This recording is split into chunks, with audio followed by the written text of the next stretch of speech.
Okay, hello. Welcome to Okay. the Make Music Income podcast. What a It's great been start to the year.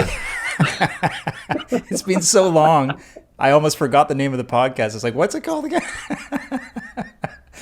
Anyway, I am Stevie B. This is Eric Copeland.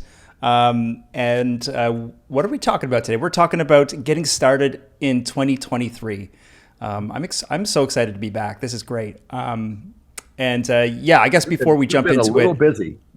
what's that? You've been a little busy. I've been a little busy for sure. We'll chat about that. But before we dive into it, I'm going to start with you. What has been going on this last week or, longer? It's been a little while since we last Yeah, connected. since we So, last talked, we've been on Christmas break, we've been on a holiday break and New Year's break and all that kind of stuff. And you'll give your news here as to one reason why it's been a break. Although a lot of our shooting dates and all that kind of stuff fell on holidays and around the holidays, so we took a bit of a break, and I was able to finally get a special episode up last week for the podcast about that with my conversation with Garrett Breeze of Selling Sheet Music. So that is up there. If you haven't seen that, you can go back one episode and hear that. But I have just been, you know what? I feel like and maybe this is really good for our topic today, but I just feel rejuvenated a little bit. There's something about all the break and all the holidays, and then kind of having a new outlook about things. I thought long and hard about what my outlook for 2023 was going to be, and I feel like I've just nailed it. I've nailed exactly what I want to do, and I just got done doing a live that you can see on the Make Music Income channel about my kind of my focus for 2023 and my what I'm calling it. Our friend Dave Croft did an episode of about what is your word for 2023, and he does this every year. He puts kind of a word together. Well, mine isn't really a word, but it's 80/20. yeah. I've got to pay 80% of my attention to the things that bring in 80% of the income, and then that doesn't mean I will do exactly that. It doesn't mean that I'm going to stop doing anything like stock music or sheet music or things that don't bring in much income. It just means that the things that do bring income, I'm going to put my all into them and really focus on them hard to continue bringing in that consistent income so that I can mess around in my free time. And it also means that I need to stop wasting time on some things that really weren't bringing in a lot of income. Hmm. And as I talked about in my podcast, the minutia that comes along with some of the things we do for music income. And so I really am focusing on that this year. Another huge big change in my year from the past 2 years is I am not, as I talked about earlier in the week in my video, why I'm finally quitting taxi, and I left taxi music service. And that alone takes a lot out of my email box. It takes a lot out of my brain power. It takes a lot out of distraction and things like that. And the quick answer, if you don't want to watch the video, is it just didn't pay off for me. And so that's for me. That's just my take. It just didn't work for me. So I freed up that time. I am doing a few things differently this year. I've got some masterminds going on right now, so my lives are going to be a little less often, and I'm going just to be doing a little bit more edited videos and things like that. Hmm. Even though I'm not with Taxi, it looks like I'll still be writing for briefs. One of my main libraries has hooked me into this brief system that they have, and I'm actually starting to write some dramedy this week, Oh, which nice. I kind of love. I mean, it's very orchestral, and I love doing orchestral stuff. I Yeah, it's fun. just bought a new bassoon sample, so I should be ready to go. But I have plenty of staccato strings or pizzicato strings, so I'm good. But I love creating orchestral music, but it's orchestral music that's kind of fun and cute and funny and stuff like that. And Yeah. I think I'm going to like it and may do a whole album on it, but certainly am trying to fill out this brief for that. And the beautiful thing about this brief is the only person who looks at it is the man who is going to put it on the library. And he's going to do it tomorrow, or whatever day he's going to release that thing. All the stems will be in, everything will be in. And Yeah. he is the person, not only who makes the decision, but who puts it on the actual library out to BMG and it gets out into the thing. There's no in between person. There's no Yeah. intermediary. So that is one thing I'm working on. I just finished my class, my last class with the students I have, and they are moving on to the next class, and I get a new class on Tuesday. So I've got a few days off here between, not really off. I still go in, but just to work on curriculum and stuff like that. So that I get a whole new batch of recruits on Tuesday to indoctrinate into the world of music life. Yeah. But this, I'm just, I feel like I woke up in this body from 2 years ago or 3 years ago or 5 years ago, and I'm teaching at a school. I've finished my master's. I have got YouTube channels going, which I never imagined that I would be doing that. And I've got, licensing things actually happening and making actual money and getting placements. I had almost 20 placements in December It's alone, amazing. and across Europe, and most of it was Christmas stuff. But that shows you that Christmas comes every year. This is the same stuff that I just got a check for in November that was played last Christmas, and so, but different uses and different stations or shows or whatever used it. So I just feel like I'm rejuvenated and I woke up in the life that I've been wanting, Dude, that's so awesome. it's That's like so a awesome. movie. I feel the same, man. I feel super rejuvenated. And there's just so many things going on over here. It's been a lot of chaos and a lot of excitement all at once. And I've been juggling a lot, but I found myself in a much nicer situation on the other side of all the chaos. And as many of you know already, I've moved into this new spot. My wife and I were just kind of casually looking through Craigslist on in December, early December, just to see what was out there, and we found this 2-bedroom spot that was very reasonably priced in the same building. And I said, that we need that. Mainly for me, it was so that I could have my office space here, which you're Yeah. looking at. Yeah. The, working out of my bedroom that it was rather small. It didn't stop me from doing what I needed to do. But having my own space, everything's set up, ready to go. I don't have to move stuff around, shuffle things around. It's You just can one work more when she's obstacle not that sleeping. yeah, exactly. And then there's like the productivity issue. So now I can work, after she's gone to bed, or Yeah. Yeah. that kind of thing. It's just eliminating obstacles that get in the way of my productivity. And this is a big one. This is something I've always dreamed of. I'm just feel really, really grateful to have it. Yeah, I'm loving it. I've got it all pretty much set up now. And this is a great way to start my new year because, the thing is funny is, like, even though last year was so good, in terms of just, getting stuff done. And also it was a good year for me financially. Mhm. As you know, I'm sure some people have seen the income breakdown I did for last year, and I've got nothing but gratitude for just having a great year in terms of the royalties that I got and all that stuff.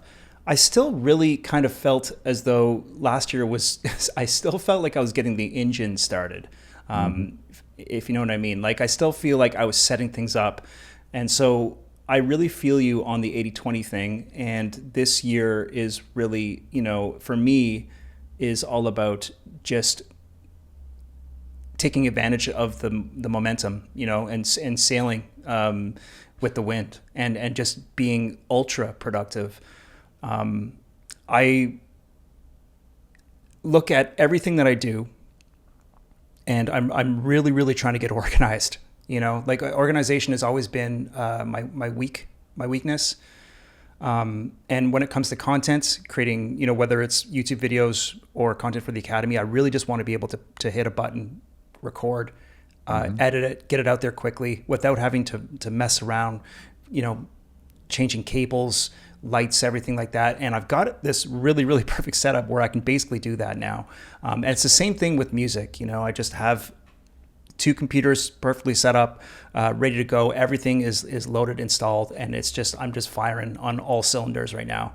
Even in this last week, despite the fact that I'm dealing with plumbers and and people installing blinds and stuff, and the house is still got a few kinks to work out. I managed to do 3 Qs in the last 5 days, and I just feel super rejuvenated, man. Yeah, so. It's like when you get that focus, and this is part of the key for what we're going to talk about today, is when you get that focus for the things that you need to be doing versus the things that you don't need to be doing. Totally. It is freeing. It's like, oh man, I know exactly what I need to be doing, what pays, what doesn't, yeah, what is a waste of time. So I need to steer away from that. And it just frees up, it almost frees up other free time to either compose more or just take it off and just relax, Yeah. And so when you have everything kind of set up, it's a dream. And when oh man, I just really need to focus on these things because these things are what bring in money and they're what I love to do. And I'm happy doing them. And if you can get to that spot, I think that's so identifying what last year you wasted time on, and not you, but all of us, what we wasted time on, and what things that you can cut out and really just hit the things that worked harder, and then hit the things that there's still things that I want to build, you want to build, and that we haven't, that we're in the middle of building, sync careers and things like that, but. It's just good to know that you have consistency of income, consistency of vision, all that kind of stuff. And that's what I want to really touch on today for the most. Yeah, for sure. I got some interesting updates to share. I got, speaking of like a long-term experiment and vision, or at what, thinking back on what was a waste of time and what wasn't, I mean, we've discussed Content ID so many times in the last year, and I've really been on the fence about whether or not it was going to be something that would pay off in the long run. And just in a nutshell, when I registered for something with Content ID, I'm restricting myself on some level because I can't send that to Artlist, which is a income stream. Artlist doesn't accept Content ID registered music. Motion Array does. So, anyway, I was thinking maybe of easing back on Content ID, but I got my October statement yesterday, and it was for over $500. Man, yeah, nearly 1,000 claimed videos, and 500,000 views. I think around How many claim videos? 1,000, nearly 1,000. Gosh. Yeah. And none of them were huge. That's the interesting thing, is that none of them, like the top one was like 30 or 40,000 views. But there's a lot of those. Are these coming from, is there a majority of where they're coming from? Like, I know they're coming from Motion Array, or they're coming from Artlist. Any idea? Well, they're all coming from Motion Array, right? Because Artlist doesn't do the Content ID thing. Oh, that's right. They do it, but you don't see it. Right. So, okay. Well, that is amazing. But it's not surprising knowing that your popularity on Motion Array and how many big months you had. It was just a matter of time, I would think. Well, it was a relief. It was a relief for me because I was really worried that I was cutting off this income stream by registering it, but it's starting to pay off. It just took a long time, and we still have November and December statement to come out. So we'll see if there's still going to be exponential growth there. But every statement just is like a multiple of the previous one. So I'm really, really happy to see that, and it means that I have no choice but to continue to push some music into Content ID and see how it goes. Well, or you just push in what you put to Motion Array. I mean, Exactly. That's what I you don't mean. even you just it's I've talked about the line between, sync and stock for a long time. And when you make that delineation right away, that this side of the room is going to be stuff I put out to stock, and for you that means Motion Array, Hmm. and this side is going to be sync, and for you for right now that means mostly Artlist. And so, because sync Artlist is basically working as your sync library basically right now, and so anything is going to be for Artlist. And I'm not talking about originals. I'm talking about that you're just going to put on your Artlist thing. And I know you're going to talk about that here as far as what you're going to be focusing on this year. But um, it, I think that it's an easy delineation for you. If you know you're putting it to your Artlist profile, your Stephen Bedall Artlist site, and putting it up, can you put those on Spotify as well? The Oh stuff you yeah, I put do. on? Yeah. On So Artlist, yeah, for sure I do. I mean, and then this is the kind of the way I think about Artlist. I think of Artlist as like a mirror for Spotify, but yeah. something that I can monetize as well. So yeah, I mean, as far as looking ahead this year, I'm going to send them Artlist specifically a ton of music. Yeah. That Yeah. was my big mess up last year, is that I really held back on the stuff I sent them, and I got caught up with a lot of things that kind of like took away from my artist composing time. You know what I mean? So that's going to be a huge focus for me this year. I was disappointed that my Artlist royalties, not my original stuff, but my royalties were less this in 2022 than they were the previous year, and that's simply because I just didn't write enough music, man. So Or you didn't focus enough towards Artlist by itself, because you started the originals thing last year, and that's work. yeah, and that took And away time from the Artlist non-exclusive stuff too. So which, in fairness, is fine because it's still a valuable income stream too.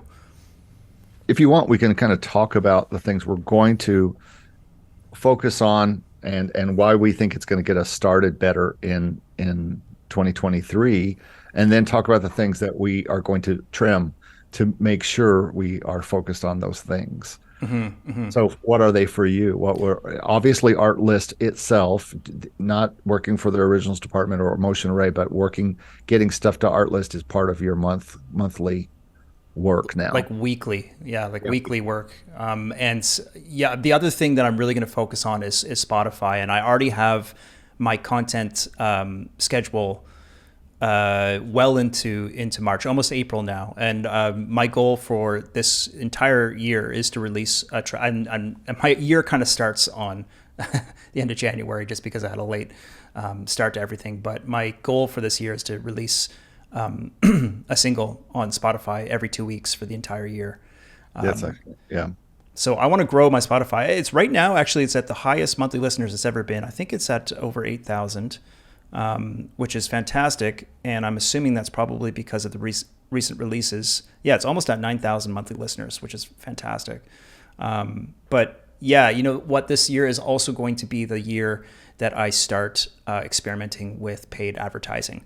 Just because I'm interested in learning about how to market it. I wanted, I'm not going into it with the idea that I'm going to make a ton of money. I'm really just kind of interested in learning about, analyzing metrics, writing good copy.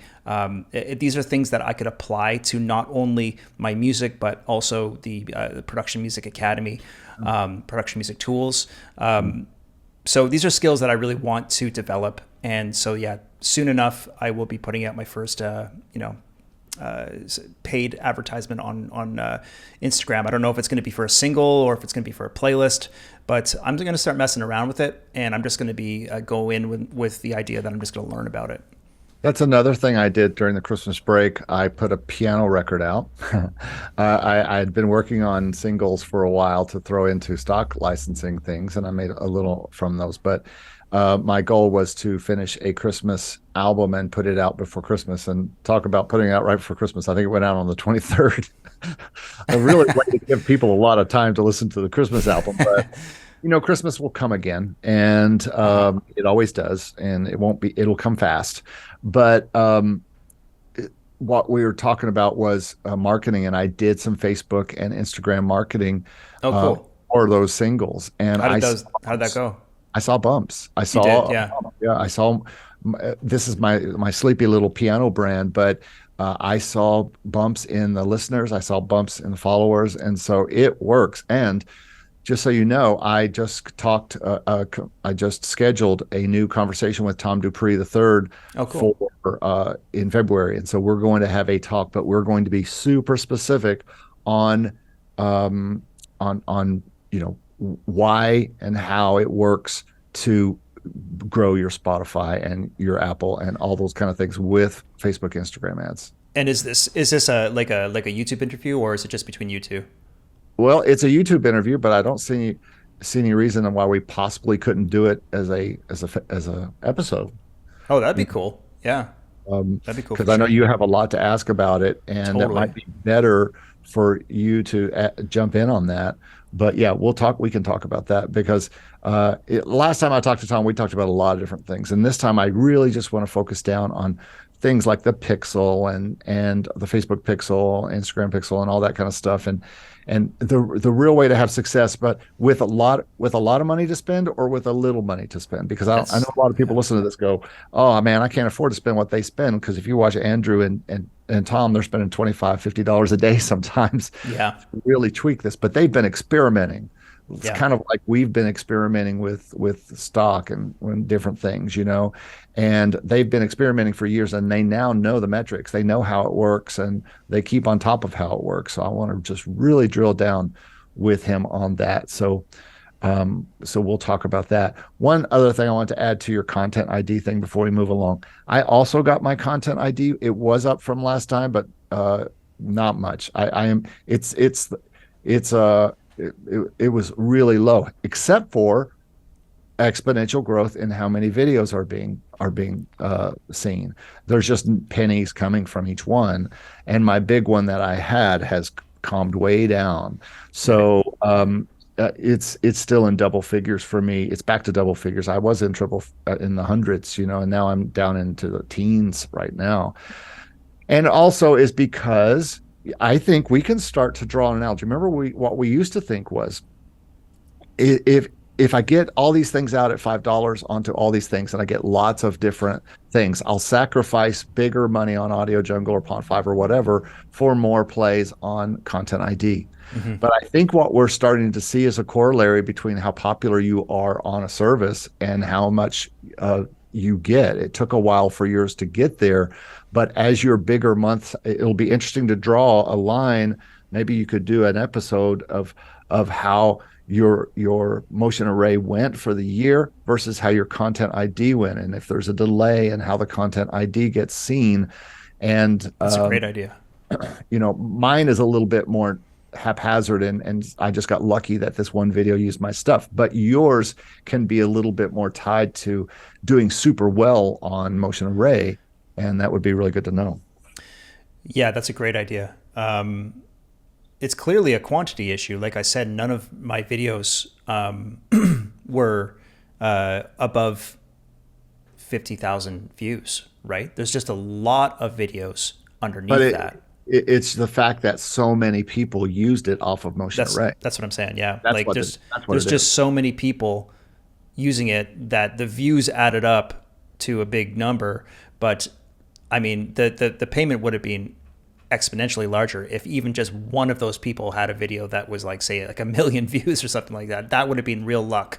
But what I'm seeing is just proof of quantity, which is that a lot of people are using it, and each of these videos get anywhere between 1,000 and whatever 20,000. A lot. Like I said, the top videos. I think the top video was 40,000 views. So Well, you had 1,000 and it keeps going up because you've had thousands and thousands of downloads, and so it is about downloads and mhm. not about I mean, obviously it's about how good the song is, because a good song gets more downloads, or the kind of song that people are looking for their YouTube videos gets more downloads. And so you've been getting more downloads and have huge months of huge downloads, which adds to your income for motion array. But it's not about the money that you make from Motion Array or Pond 5 or Audio Jungle. It's about how many downloads you have. And then that translates into how many possible videos it could be behind, and then how many views each one of those videos get. Exactly. Speaking of Motion Array, before I forget, I am going to be talking with the staff this Monday. I've been working on an interview for them for quite some time.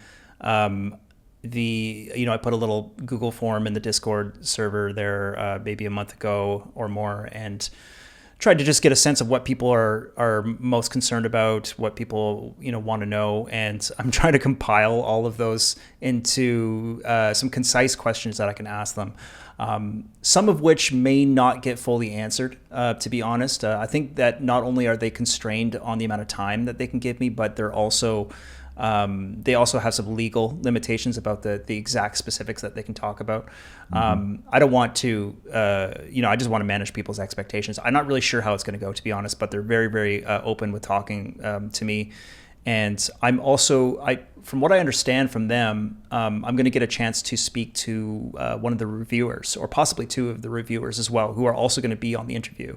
So that's going to be, I think, for me, that's going to be the most important thing, because I think that some of the questions that I get are constantly about, what are you looking for? What do you like? What do you dislike about an application, et cetera. So I think that'll be really insightful for people. And that's all happening next week. We're having like a little pre-interview discussion this Monday, and then I think the interview happens later in the week. I would love to know if there's a percentage of type of music that is used the most on Motion Array.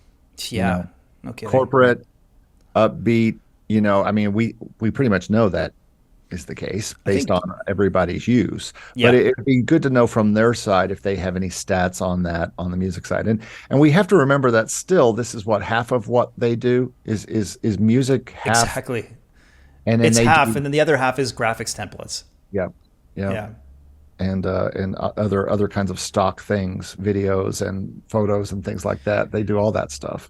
Yeah. So, but it's still, I mean, when there are people like yourself or other people we've talked to that are making thousands of dollars per month, sometimes that is big money, and totally. And whether that means we flood them with people wanting to get the same, it doesn't matter. They're having people flood the other things too, but. Knowing that is, I love the idea that you're going to ask them about the admission process, because that's one of the biggest questions we get. Oh, I can't understand why I'm waiting so long for blah blah blah blah blah. And totally. Are they ever going to let me in? Or they ask, what kind of music do they want? What do they want? What is the best selling thing? And if that's the truth, because what you've done is found a vein, a gold vein basically, and said, okay, I've found the vein. I'm going to continue to write for that thing. I have a feeling that they're just going to tell me that they're open to all sorts of things. I don't think they're going to say specifically, we like this X, music the most. I really think that... not what they like, but what is used the most. Oh yeah, sure. Yeah, we get into that. I don't care what they like, because they may not even like corporate music, but they know that they need that it's what they need a current fresh supply of it. You know, so. Yeah. They might know that versus what they like, because I think asking them what they like is not. I mean, what do you like? Well, personally, I like jazz, but it's not really a matter of what they like. Their job is to be objective and just try to find the best material for the website. But you know what I mean? It's like maybe they have an idea of what they're looking for, and I'd be curious to know. As far as getting into Motion Array, they seem to like what I give them on the most, 99% of what I send them, they accept. But solo piano music is going to be used less than upbeat corporate. It's just the way it is, Yeah, and all sorts of stuff makes it like another member just messaged me the other day of the Academy, and who got in. His name's Mauricio. And he sent them like a very rock-centered like application.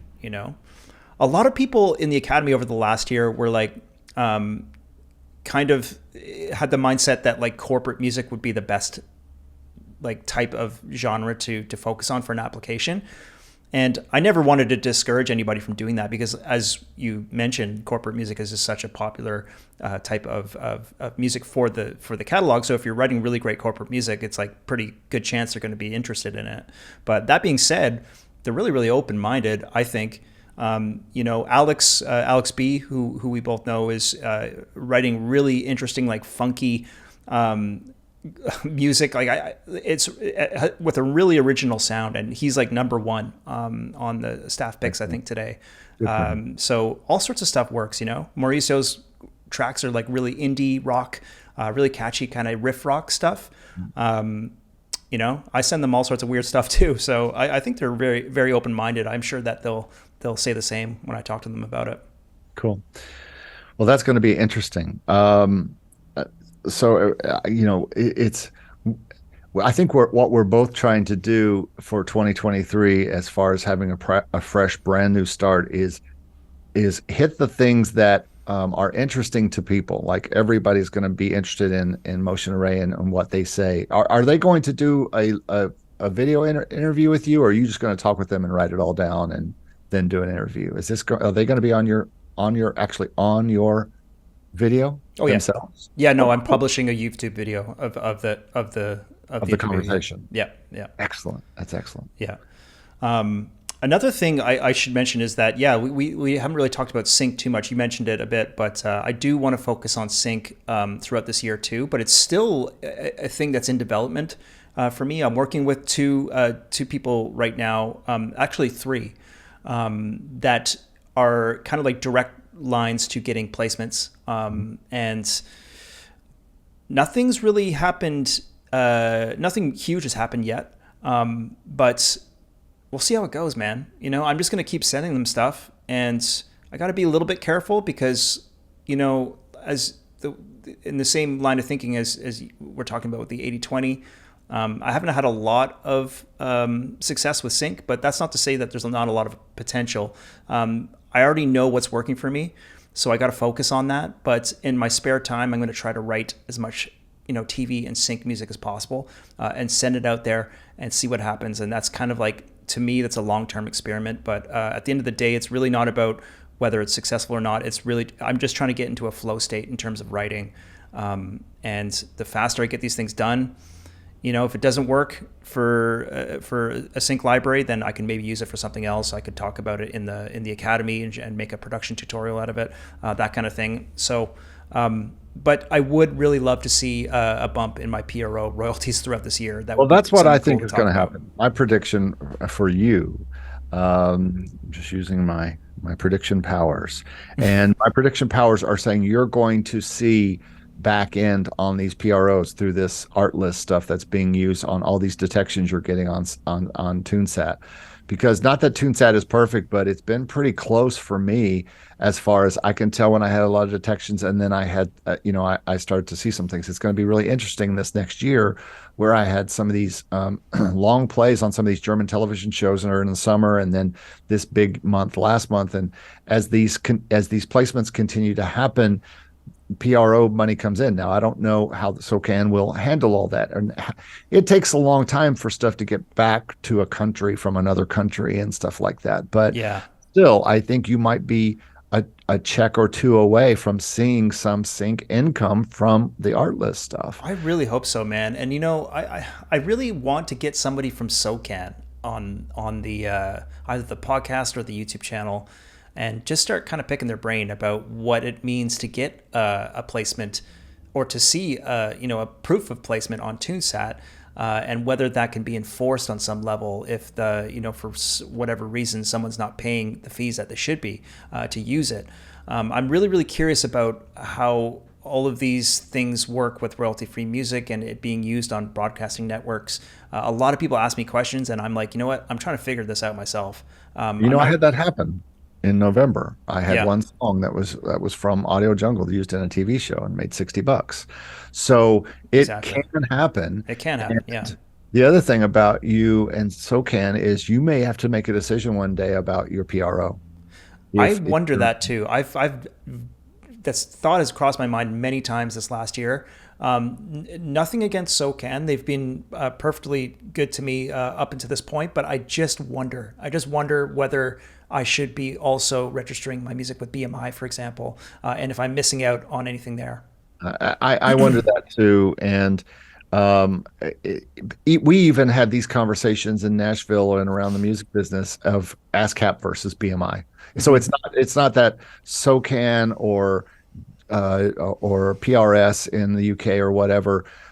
There are lots of people in, let's say, Germany, and they say, I have to register with mine, but I also have to register with BMI because this particular PRO in Germany doesn't do what I need it to do, especially for sync licensing for some and there's been talk in Nashville that country pays better to this PRO or Christian pays better to this PRO Right. or whatever. And so there are talks like that where I know people who have switched to ASCAP or people who have switched from ASCAP to BMI, and sometimes that just you just need to do that to collect better from your sync licensing royalties. Right. Right. Well, I'll keep you updated. I'm definitely going to keep chatting with SOCAN. Occasionally, I call them, and I don't usually get that much help over the phone. But I would like to sort of get to the bottom of,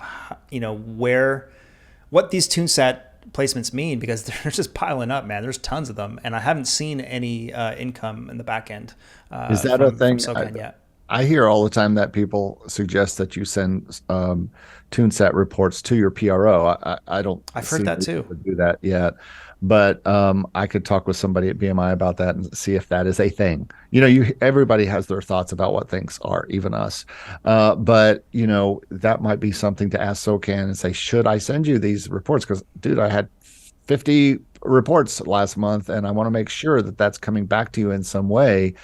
How do I do that? Now, there's Yeah. also things I hear about where people have to go chase down these things themselves. I don't see how I would ever have time to go do that, and do all that investigating and find out what company used it, what company supplied the music, and talk to the company and all that kind of stuff.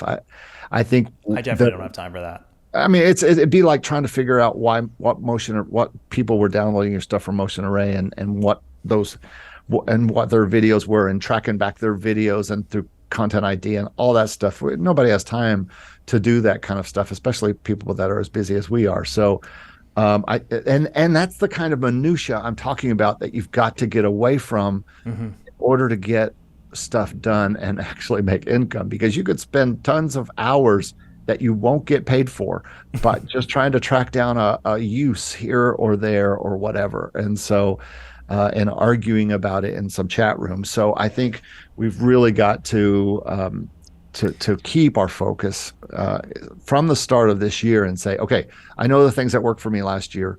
Maybe there are some things I tried, but they've got to be in the 20% of my time, not the 80% of my time. I got to put the 80% towards the things that work. Hmm. Hmm. For me, that is before I even get to the things that I love and I want to focus on, which is like composing and sync licensing.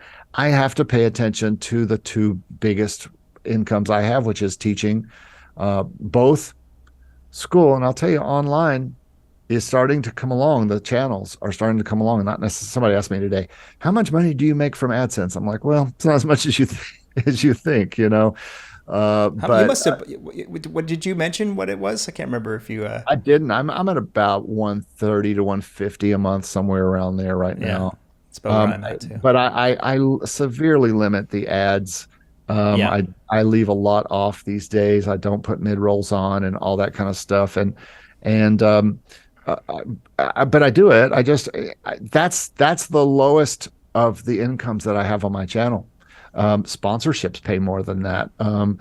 Now coaching and masterminds are paying more than that. Products are paying more than that. So Hmm. Hmm. it's nice. It's cool to get that check every 21st or whatever, but it pays the water bill. Okay. So here in Florida, where we run sprinklers every day, it pays the water bill, but it's not going to be the difference between life and death and making rent. But Yeah. my teaching at school and teaching on my channels plus my client work, which is has really I've signed new clients this year, in the past 2 weeks, that have really helped me set up the year. And so Hmm. those have to be my focus, and that helps me kind of have a fresh start and a quick start to the year by saying, okay, I know where my time needs to be spent, because the 80% of the money I'm making is that. Now, if you're a person who's getting at a job that you may or may not like, that's not music, and that's your 80% or 90% of your income, it's a different deal, because you have to like that job. Um, you One thing I've heard people say recently, is that, you can change your job. You can find another job, and you can even find a job with your music skills. And when I teach at this school, half of the time I am either talking about or working through my own stuff, and using that as teaching examples and stuff. So Hmm.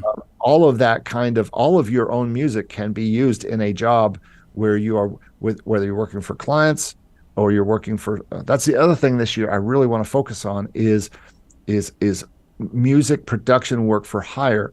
I think it's a thing that everybody is missing who's listening to our broadcast. I think everybody is thinking about licensing so much that they're missing the opportunity to make real money today, not next month from stock, not next year from sync, but today from a down payment to do a mix for someone, to Yeah, do right. some composition or sound design or something for someone that is sitting on Upwork waiting for people that are super talented, like we hear all day long, that send us songs.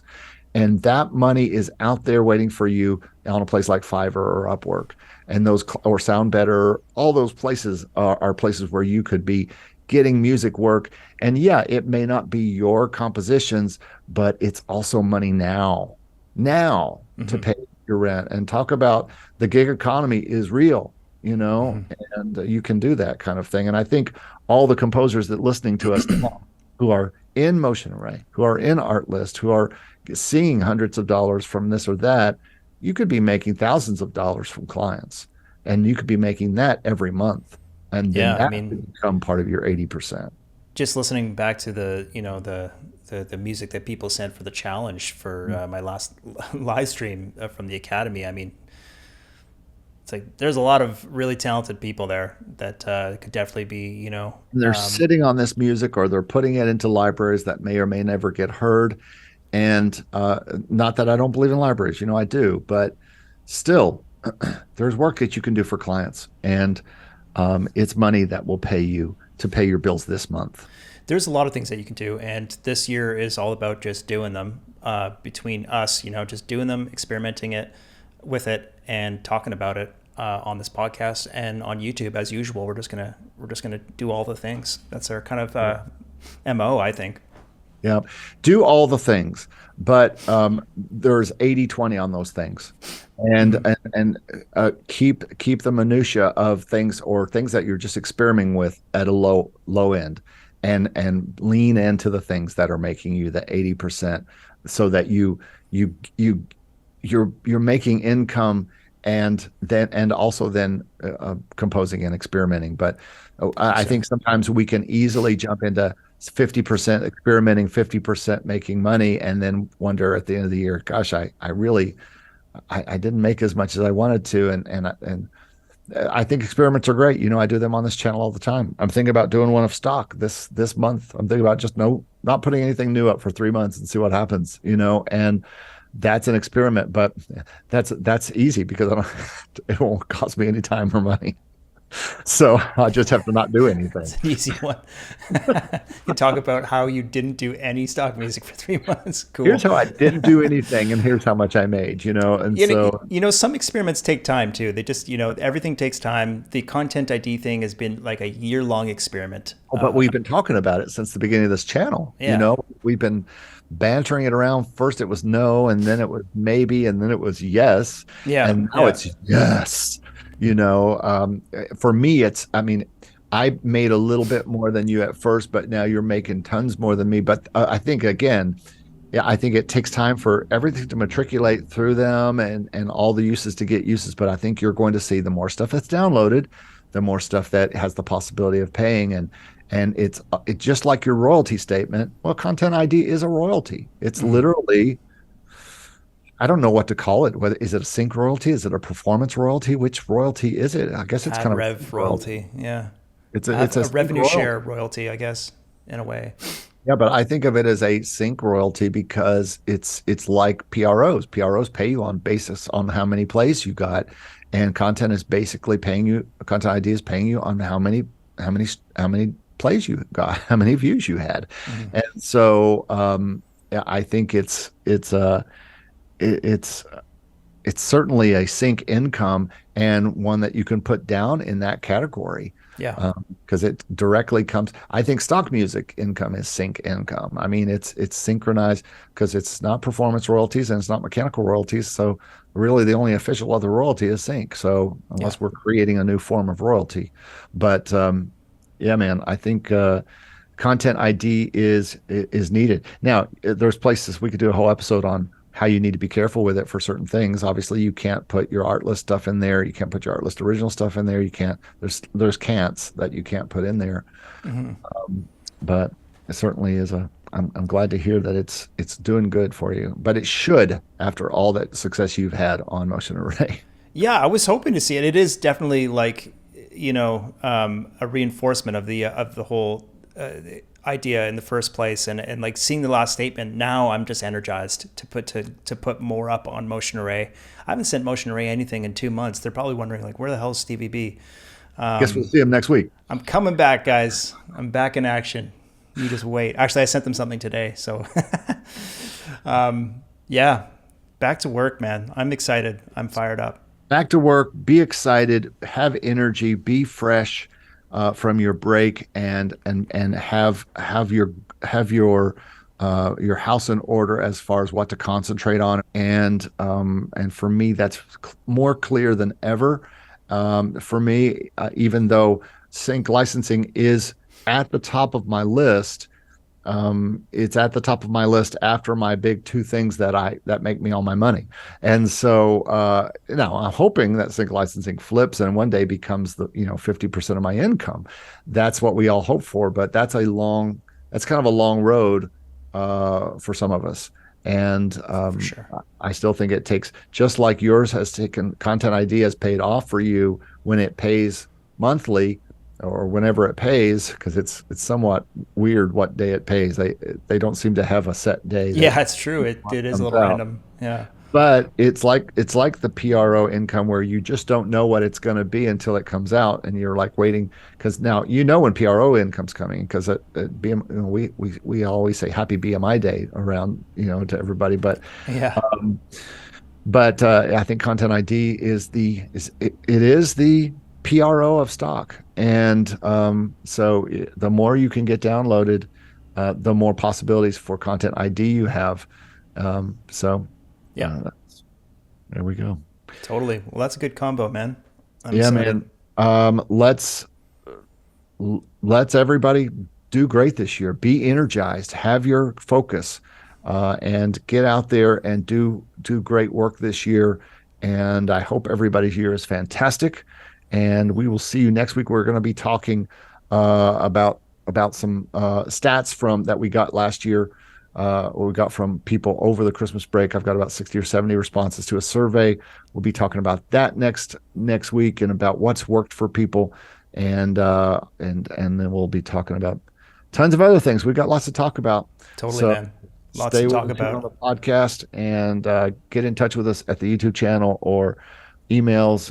Make sure you check out Stevie B and the Production Music Academy and go check out makemusicincome.com and hellocomposers.com and follow us on our YouTube channels.